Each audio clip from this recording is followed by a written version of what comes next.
Assalamualaikum warahmatullahi wabarakatuh.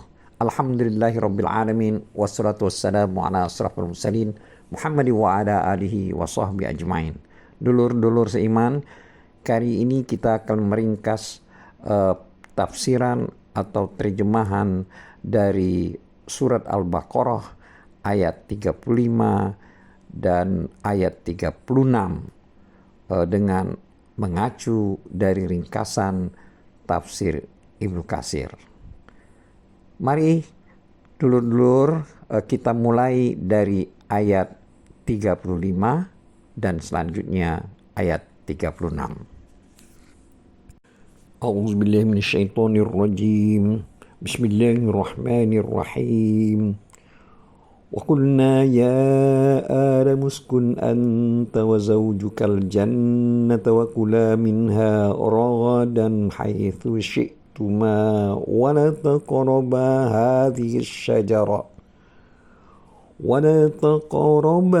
هذه الشجرة فتكونا من الظالمين فأزلهما الشيطان عنها فأخرجهما مما كانا فيه وقلنا اهبطوا بعضكم لبعض عدو ولكم في الأرض مستقر ومتاع إلى حين.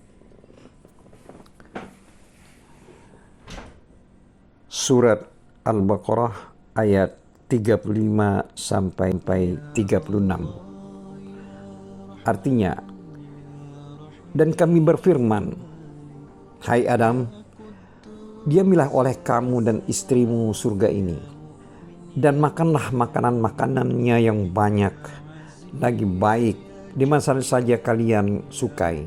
Tetapi janganlah kamu dekati pohon ini, yang menyebabkan kamu termasuk orang-orang yang zalim.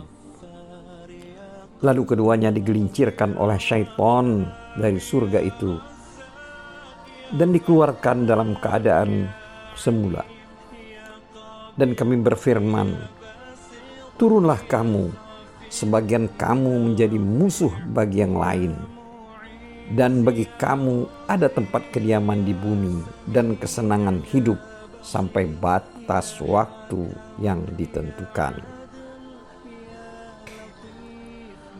Dulur-dulur seiman, itulah tadi makna ayat surat Al-Baqarah ayat 35-36. Allah Subhanahu wa taala berfirman, memberitakan kehormatan yang dianugerahkannya kepada Adam sesudah memerintahkan kepada para malaikat agar bersujud kepadanya. Lalu mereka sujud kepadanya kecuali iblis, bahwa dia memperbolehkan baginya surga untuk tempat tinggalnya dimanapun yang dikehendakinya. Adam boleh memakan makanan yang dia sukai dengan leluasa, yakni dengan senang hati, berlimpah dan penuh dengan kenikmatan.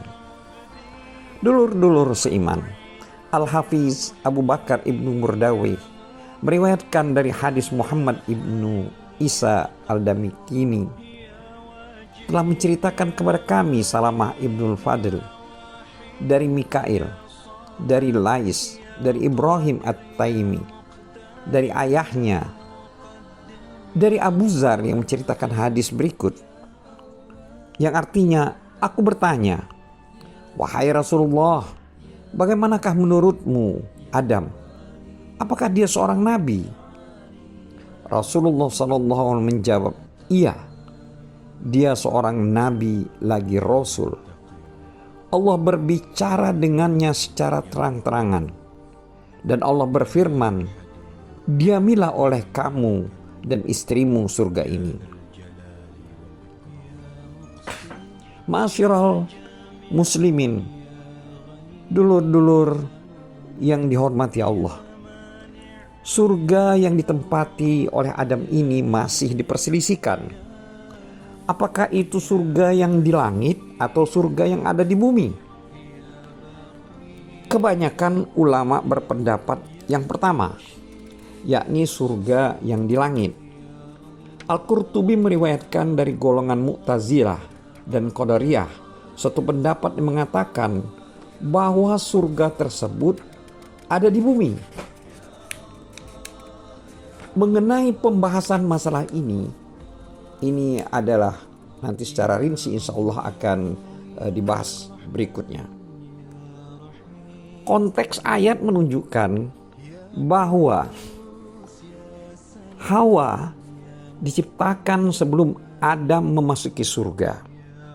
Hal ini telah dijelaskan oleh Muhammad ibnu Ishaq dalam keterangannya.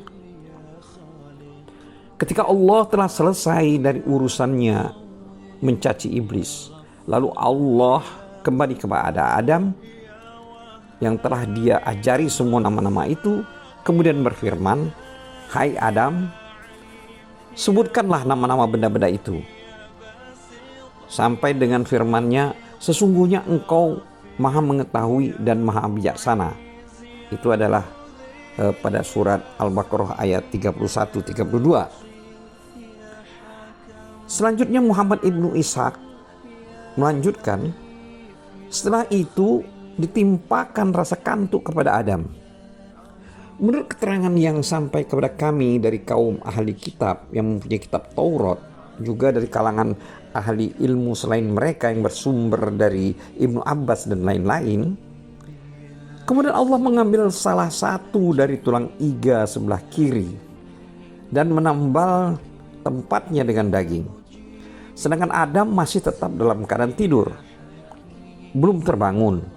Lalu Allah menjadikan tulang iganya itu menjadi istrinya, yaitu Siti Hawa, yaitu berupa seorang wanita yang sempurna, agar Adam merasa tenang hidupnya dan tenang dan hidup dengannya. Ketika tidur tersebut dicabut darinya dan Adam terbangun, ia melihat Siti Hawa telah berada di sampingnya. Lalu ia berkata, menurut apa yang mereka dugakan, tetapi Allah lah yang lebih mengetahui kebenarannya. "Oh dagingku, oh darahku dan istriku." Lalu Adam merasa tenang dan tentram bersamanya. Setelah Adam mengawinkannya dan menjadikan rasa tenang dan tentram dalam diri Adam, maka Allah berfirman kepadanya secara langsung, yang artinya yaitu dalam surat Al-Baqarah ayat 35, di mana terjemahannya adalah sebagai berikut: "Hai Adam, diamilah oleh kamu dan istrimu surga ini, dan makanlah makanan yang banyak lagi baik di mana saja yang kamu sukai. Dan janganlah kamu dekati pohon ini yang menyebabkan kamu nanti termasuk orang-orang yang zalim." Masyarul muslimin, menurut pendapat lain, penciptaan Siti Hawa itu terjadi sesudah Adam masuk surga. Seperti yang dikatakan oleh As-Sadli dalam satu riwayat yang diketengahkan dari Abu Malik dan dari Abu Saleh, dari Ibnu Abbas, juga dari Murrah, dari Ibnu Mas'ud, serta dari sejumlah sahabat. Disebutkan, setelah iblis diusir dari surga dan Adam ditempatkan di dalam surga, maka Adam berjalan di dalam surga dengan rasa kesepian karena tiada teman hidup yang dapat membuatnya merasa tenang dan tentram dengannya. Kemudian Adam tertidur sejenak. Setelah terbangun, ternyata di dekat kepalanya terdapat seorang wanita yang sedang duduk. Allah lah yang telah menciptakannya dari tulang iga Adam. Lalu Adam bertanya kepadanya, "Siapakah kamu ini?" Hawa menjawab, "Seorang wanita." Adam bertanya, "Mengapa engkau diciptakan?" Hawa menjawab, "Agar kamu merasa tenang dan tentram bersamaku."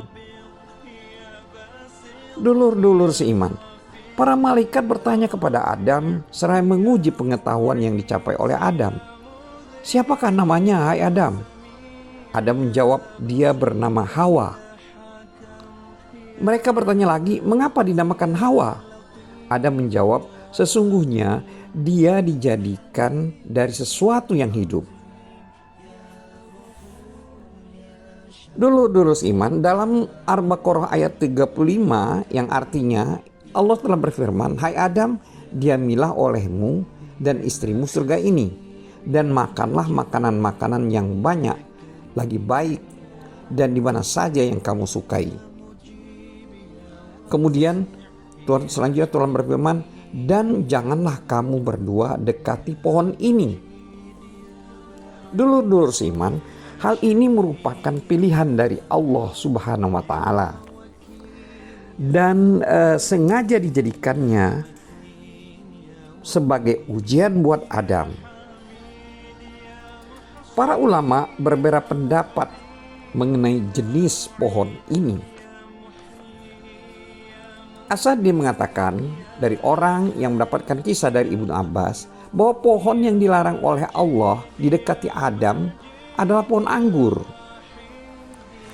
Hal yang sama dikatakan pula oleh As-Sa'id Ibnu Jubair, As-Sa'di, As-Sabi'i, Jaddah Ibnu Hubairah, dan Muhammad Ibnu Qais.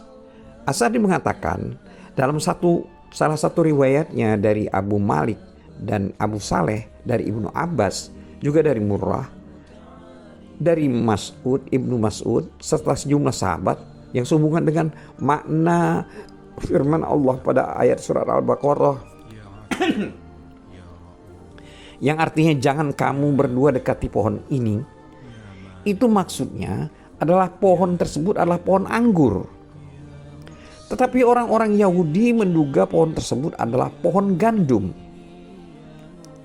Dulur-dulur seiman, Ibnu Jarir dan Ibnu Abu Khatim meriwayatkan, telah menceritakan kepada kami Muhammad Ibnu Ismail Ibnu Samurah Al-Mashi, telah menceritakan kepada kami Abu Yahya Al-Hamami, telah menceritakan kepada kami Abu Nadar dari Ikrimah dari Ibnu Abbas, yang mengatakan bahwa pohon yang dilarang bagi Adam alaihissalam untuk mendekatinya itu adalah pohon gandum. Abu Razak mengatakan telah menceritakan kepada kami Ibnu Ujainah dan Ibnu Mubarak dari Al-Hasan Ibnu Imarah, dari Al-Milhan Ibnu Amr, dari Sa'id Ibnu Jubair, dari Ibnu Abbas, yang mengatakan bahwa pohon tersebut adalah pohon gandum. Dulur-dulur seiman, adapun Muhammad Ibnu Ishaq meriwayatkan dari seorang ahli ilmi, dari Hajjaj, dari Mujahid, juga dari Ibnu Abbas, yang mengatakan bahwa pohon tersebut adalah pohon gandum. Pohon gandum. Ibnu Jarir mengatakan telah menceritakan kepadaku Al-Musanna Ibnu Ibrahim, telah menceritakan kepada kami Muslim Ibnu Ibrahim, telah menceritakan kepada kami Al-Qasim, telah menceritakan kepada kami seorang laki-laki dari kalangan Bani Tamim bahwa Ibnu Abbas pernah berkirim surat kepada Abul Jalad untuk menanyakan tentang pohon yang dimakan oleh Adam dan pohon tempat Adam bertaubat. Lalu Abul Jalad membalas surat Ibnu Abbas yang isinya mengatakan, "Engkau menanyakan kepadaku tentang pohon yang dilarang Nabi Adam mendekatinya, ialah pohon gandum, dan engkau menanyakan kepadaku pohon tempat Nabi Adam bertaubat di bawahnya, itu adalah pohon zaitun." Dulur-dulur seiman, demikian pula dikatakan oleh Hasan Al-Basri, Wahab Ibnu Munabbih, Atiyah Al-Aufi, Abu Malik, Muharib Ibnu Disar, dan Abdurrahman Ibnu Laila. Muhammad Ibnu Ishaq meriwayatkan dari sebagian penduduk Yaman, dari Wahab Ibnu Mudabbih, yang pernah mengatakan bahwa pohon tersebut adalah pohon gandum. Akan tetapi satu biji daripadanya di dalam surga sama dengan kedua paha sapi dan lebih lembut dari zubdah dan rasanya lebih manis daripada madu. Dulur-dulur seiman, Sufyan As-Tsauri meriwayatkan dari Husain dari Abu Malik sehubungan dengan makna firman wala taqrabu hadhihi sajarah, yaitu pada surat Al-Baqarah ayat 35 ini, pohon itu adalah pohon kurma. Dulur-dulur seiman, Ibnu Jarir meriwayatkan dari Mujahid mengenai dengan firman Allah yang tadi, yaitu janganlah kamu dekati pohon ini, wala taqrabu hadhihi sajarah, pada ayat Al-Baqarah ayat 35. Itu pohon tersebut adalah pohon tin. Hal yang sama dikatakan pula oleh Qatadah dan Ibnu Jurayj. Dulur-dulur seiman, Abu Ja'far Ar-Razi meriwayatkan dari Ar-Rabi Ibnu Anas dari Abul Aliyah bahwa pohon tersebut bila dimakan oleh seseorang, maka orang yang bersangkutan akan mengalami hadas. Yaitu kalau kita mungkin keluar berak, buang air. Sedangkan hadas itu tidak layak di dalam surga.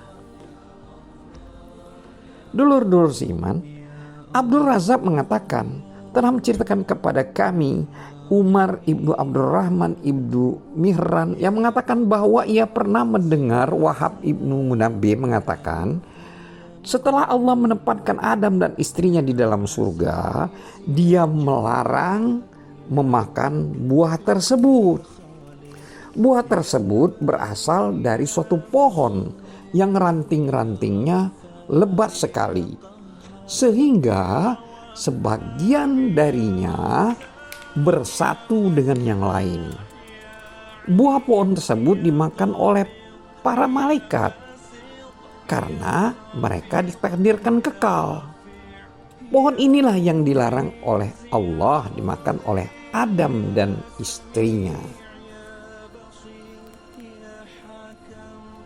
Dulur-dulur seiman, keenam pendapat di atas itu merupakan tafsir dari pohon tersebut. Imam Al-Alamah Abu Ja'far Ibnu Jarir mengatakan, pendapat yang benar dalam hal ini ialah mengatakan bahwa sesungguhnya Allah Subhanahu wa taala telah melarang Adam dan istrinya untuk memakan buah dari suatu pohon di dalam surga. Tetapi bukan seluruh pohon surga. Dan ternyata Adam dan istrinya memakan buah yang terlarang baginya itu. Kami tidak mengetahui jenis pohon apa yang terlarang bagi Adam tersebut, karena Allah tidak memberikan suatu dalil pun bagi hamba-hambanya yang menunjukkan hal tersebut, baik di dalam Quran maupun di dalam sunnah yang sahih. Adapun yang mengatakan bahwa pohon tersebut adalah pohon gandum, pendapat lain mengatakan pohon anggur, pendapat lain mengatakan pohon tin. Ini memang mungkin saja salah satu di antaranya ada yang benar. Tetapi hal ini merupakan suatu ilmu yang tidak membawa manfaat pada dasarnya bagi orang yang mengetahuinya. Dan jika tidak mengetahuinya pun tidak akan memberikan mudarat. Dulur-dulur seiman, hal yang sama dikuatkan oleh Ar-Razi dalam kitab tafsirnya dan kitab-kitab yang lain, yakni pendapat yang memisterikan nama pohon yang terlarang itu. Dan inilah pendapat yang benar.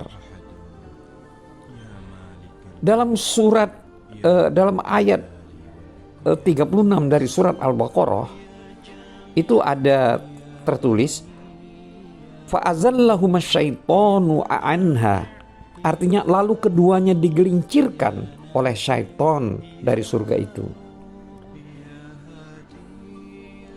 Dulur seiman, ayat ini dapat diinterpretasikan bahwa domir yang terdapat dalam firman Allah yaitu anha, ya, itu kembali ke surga. Atas dasar i'rab ini berarti makna ayat ialah lalu keduanya dijauhkan oleh setan dari surga. Demikianlah menurut bacaan Asim, yakni fa'azallahuma. Dapat diartikan bahwa domir tersebut kembali kepada mazkur yang paling dekat dengannya, yaitu asy-syajarah. Dengan demikian berarti makna ayat seperti yang dikatakan oleh Al-Hasan dan Qatadah, ialah maka setan itu menggelincirkan keduanya disebabkan pohon tersebut. Dan pengertiannya sama dengan makna firman Allah dalam surat Az-Zariyat ayat 9 yang artinya dipalingkan darinya, maksudnya Rasul dan Al-Quran, orang yang dipalingkan. Maksudnya dipalingkan oleh sebab Rasul dan Al-Quran yang dipalingkan. Oleh karena itu dalam ayat selanjutnya Allah berfirman, dan keduanya dikeluarkan dari keadaan semula. Itu adalah tafsiran dari sebagian dari surat Al-Baqarah ayat 36. Jadi di sini maksudnya dulur-dulur, yakni maksud dipalingkan di sini adalah dari semua kenikmatan seperti pakaian, tempat tinggal yang luas, rezeki yang berlimpah, dan kehidupan yang enak. Dulur-dulur seiman, dalam surat Al-Baqarah ayat 36 Allah telah berfirman yang artinya, turunlah kamu, sebagian kamu menjadi musuh bagi yang lain, dan bagi kalian ada tempat kediaman di bumi dan kesenangan hidup sampai waktu yang telah ditentukan. Dulur seiman, ini maksudnya adalah yaitu tempat tinggal, rizki, dan ajal. Yang dimaksudkan dengan ilahin ialah waktu yang terbatas yang telah ditentukan, yaitu kemudian nanti terjadilah kiamat. Ulama tafsir dari kalangan ulama salaf seperti As-Sadi dengan sanad-sanadnya, Abul Aliyah, Wahab Ibnu Munabbih, dan lain-lainnya, dan pembahasan ini telah mengetengahkan kisah-kisah Israiliyat, di mana dalam kisah-kisah tersebut diceritakan tentang ular dan iblis. Dijelaskan di dalamnya bagaimana iblis dapat memasuki surga dan menggoda Adam. Hal ini insya Allah akan dijelaskan secara rinci dalam tafsir surat Al-A'raf ya berikutnya nanti. Kisah yang akan disebutkan dalam tafsir surat Al-A'raf itu jauh lebih panjang daripada yang ada dalam surat Al-Baqarah ini.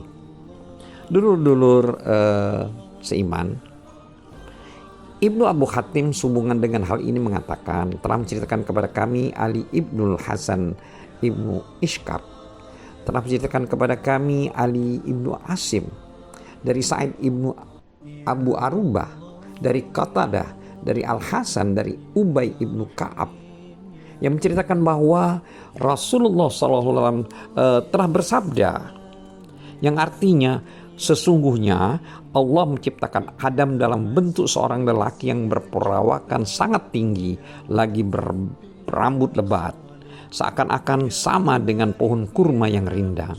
Ketika dia memakan buah yang terlarang tersebut, maka semua pakaiannya tertanggal darinya, dan yang mula-mula kelihatan dari bagian anggota tubuhnya adalah kemaluannya. Ketika Adam melihat aurat tubuhnya, maka ia berlari di dalam surga, dan rambutnya menyangkut pada sebuah pohon sehingga jebol, maksudnya tercabut. Lalu Tuhan yang Maha Pemurah memanggilnya, "Hai Adam, apakah engkau lari dariku?" Ketika Adam mendengar firman Allah yang Maha Pemurah, lalu ia bersabda, "Wahai Tuhanku, aku tidak lari, tetapi aku merasa malu." Dulur-dulur seiman, Ibnu Abu Hatim mengatakan pula, telah menceritakan kepadaku Ja'far Ibnu Ahmad Ibnul Hakam Al-Quraisy pada tahun 254 Hijriah. Telah menceritakan kepada kami Sulaiman Ibnu Mansur Ibnu Amr, telah menceritakan kepada kami Ali Ibnu Asim dari Sa'id Ibnu Sa'id, dari Qatadah, dari Ubay Ibnu Ka'ab, yang menceritakan bahwa Rasulullah SAW pernah bersabda, yang artinya Setelah Adam memakan buah terlarang itu, maka ia lari. Dan ada sebuah pohon yang terkait pada rambutnya. Kemudian diseru, "Hai Adam, apakah engkau lari dariku?" Adam menjawab, "Tidak, melainkan karena malu kepadamu." Allah berfirman, "Hai Adam, keluarlah kamu dari sisiku. Demi keagunganku, aku tidak akan menempatkan di dalam surga, di dalamnya orang yang durhaka kepadaku. Seandainya aku menciptakan makhluk yang semisal denganmu sepenuh bumi, lalu mereka durhaka kepadaku, niscaya aku akan menempatkan mereka di tempat tinggal orang-orang yang durhaka. Dalam hal ini adalah neraka." Dulur-dulur iman, hadis ini predikat gharib. Di dalam sanadnya terdapat inqita, bahwa bahkan idal antara Qatadah dan Ubay ibnu Ka'ab radhiyallahu anhu. Al-Hakim mengatakan telah menceritakan kepada kami Abu Bakar ibnu Bakwai dari Muhammad ibnu Ahmad ibnu Nadar, dari Muawiyah ibnu Amr, dari Zaidah dari Amr ibnu Abu Muawiyah al-Bajali, dari Sa'id ibnu Jubair, dan dari Ibnu Abbas, yang telah menceritakan di mana tidak sekali-kali Adam tinggal di dalam surga, melainkan hanya antara sholat asar dan tenggelamnya matahari. Jadi sangat singkat. Kemudian Al-Hakim mengatakan bahwa hadis ini sahih karena syarat sahihin, tetapi ternyata sahihin tidak mengetengahkannya.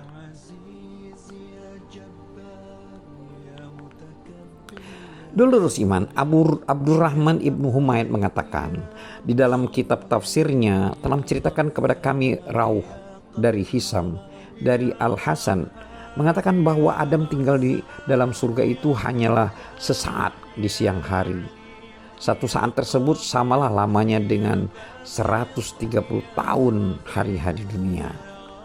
Jadi sesaat yang sebentar itu sekitar 130 tahun kalau dihitung hari-hari dunia. Dulur-dulur seiman, Abu Ja'far Ar-Razi meriwayatkan dari Ar-Rabi Ibnu Anas yang mengatakan bahwa Adam keluar dari surga pada pukul 9 atau pukul 10. Ketika keluar, Adam membawa serta sebuah tangkai pohon surga, sedangkan di atas kepalanya memakai mahkota dari dedaunan surga yang diuntai sedemikian rupa sehingga merupakan untaian daun-daunan surga. Asari mengatakan bahwa firman Allah dalam surat Al-Baqarah ayat 38 yang artinya turunlah kalian semua dari surga itu, maka turunlah mereka, sedangkan Adam turun di India dengan membawa Hajar Aswad dan segenggam dedaunan surga. Lalu ia menaburkannya di India, maka tumbuhlah pepohonan yang wangi baunya. Sesungguhnya asal mula wewangian dari India itu adalah dari segenggam daun surga yang ikut terbawa turun oleh Adam. Sesungguhnya Adam menggenggamnya hanya terdorong oleh rasa penyesalannya karena ia dikeluarkan dari surga. Dulur-dulur seiman, Imron ibnu Ujainah meriwayatkan dari Atta ibnu Sa'ib, dari Sa'id ibnu Jubair, dari Ibnu Abbas yang menceritakan bahwa Adam diturunkan di Dahna, yaitu satu wilayah di negeri India. Ibnu Hatim mengatakan telah menceritakan kepada kami Abu Zar'ah, telah menceritakan kepada kami Utsman ibnu Abu Syaibah, telah menceritakan kepada kami Jarir dari Atta, dari Sa'id, dari Ibnu Abbas, yang menceritakan bahwa Adam diturunkan di suatu daerah yang dikenal dengan nama Dahna, yaitu terletak antara Mekah dan Taif. Dulur-dulur seiman, Al-Hasan Al-Basri mengatakan Adam diturunkan di India, sedangkan Siti Hawa di Jeddah. dan iblis di Dustamisan yang terletak beberapa mil dari kota Basrah, sedangkan ular diturunkan di Asbahan. Demikian riwayat Abu Hatim. Dulur-dulur seiman, Muhammad ibnu Abu Hatim mengatakan, telah menceritakan kepada kami Muhammad ibnu Amr ibnu Haris, telah menceritakan kepada kami Muhammad ibnu Sa'id ibnu Sabik, telah menceritakan kepada kami Umar ibnu Abu Qais dari Zubair ibnu Addi dan ibnu Umar yang mengatakan bahwa Adam diturunkan di Sofa, Hawa diturunkan di Marwah. Dulur-dulur seiman, Raja Ibnu Salamah mengatakan bahwa Adam alaihissalam diturunkan sedangkan kedua tangannya diletakkan pada kedua lututnya seraya menundukkan kepala. Iblis diturunkan sedangkan jari jemari tangannya disatukan dengan yang lain seraya mengangkat kepalanya ke langit. Abu Razak mengatakan bahwa Ma'mar pernah mengatakan dan telah menceritakan kepadanya Auf dari Qasamah ibnu Zuhair dari Abu Musa, sesungguhnya ketika Allah menurunkan Adam dari surga ke bumi, terlebih dahulu dia mengajarkan kepadanya untuk membuat segala sesuatu dan membekalinya dengan buah-buahan surga. Maka buah-buahan kalian ini berasal dari buah-buahan surga. Hanya bedanya buah-buahan ini yang berubah, sedangkan buah-buahan surga tidak berubah. Dulur-dulur seiman, Az-Zuhri meriwayatkan dari Abdurrahman ibnu Hurmus Al-Raj dari Abu Hurairah bahwa Rasulullah SAW pernah bersabda, yang artinya sebaik-baik hari yang terbit matahari padanya adalah hari Jumat. Pada hari Jumat Adam diciptakan. Pada hari Jumat pula ia dimasukkan ke dalam surga. Dan pada hari Jumat pula ia dikeluarkan darinya. Maksudnya dari surga. Riwayat Imam Muslim dan Imam Nasai. Dulur-dulur seiman, Ar-Razi mengatakan menurut pengetahuannya di dalam ayat ini terkandung makna peringatan dan ancaman yang besar terhadap semua perbuatan maksiat bila ditinjau dari berbagai segi. Antara lain ialah bahwa orang yang menggambarkan kejadian yang dialami oleh Nabi Adam hingga ia dikeluarkan dari surga hanyalah karena melakukan kekeliruan kecil. Niscaya ia sangat malu terhadap perbuatan maksiat. Ibnu Qasim mengatakan yang artinya, tetapi kita adalah tawanan musuh, maka bila kita dapat kembali ke tanah air kita dalam keadaan selamat, menurutmu bagaimana? Ar-Razi meriwayatkan dari Fathul Aum Masulib yang pernah mengatakan bahwa kita ini pada awalnya adalah kaum penghuni surga, kemudian kita ditawan oleh iblis ke dunia, maka tiadalah yang kita alami selain kesusahan dan kesedihan sebelum kita nanti akan dikembalikan ke rumah tempat kita dahulu dikeluarkan. Dulur-dulur seminan, bila ada yang mengatakan jika surga tempat Adam dikeluarkan berada di langit seperti yang dikatakan oleh jumhur ulama, maka mengapa iblis dapat memasukinya? Padahal ia telah diusir darinya untuk selama-lamanya. Tidak bertentangan dengan kisah tersebut. Sebagai jawaban dapat kita katakan, memang pemikiran seperti inilah yang dijadikan dalil bagi orang yang mengatakan bahwa surga yang dahulu ditempati oleh Adam berada di bumi bukan di langit. Seperti yang kami jelaskan secara rinci dalam permulaan kitab kami, yaitu Al-Bidayah wan Nihayah. Dulur-dulur seiman, sehubungan dengan pernyataan tersebut, maksudnya dengan pertanyaan tersebut, jumhur ulama mengemukakan berbagai jawaban.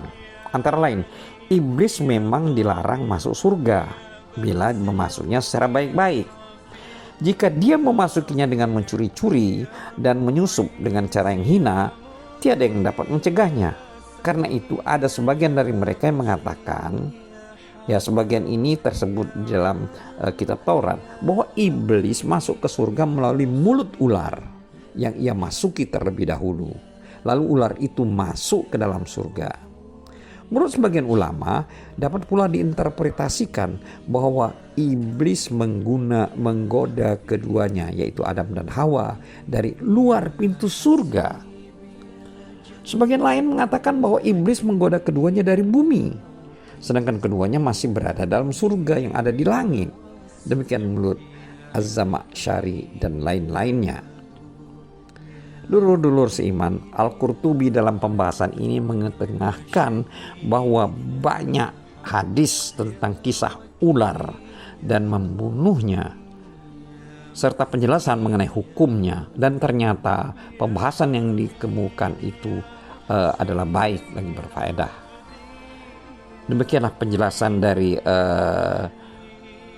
ayat 35 dan 36 dari surat Al-Baqarah. Wallahu a'lam bishawab. Wabillahi taufiq wal hidayah. Assalamualaikum warahmatullahi wabarakatuh.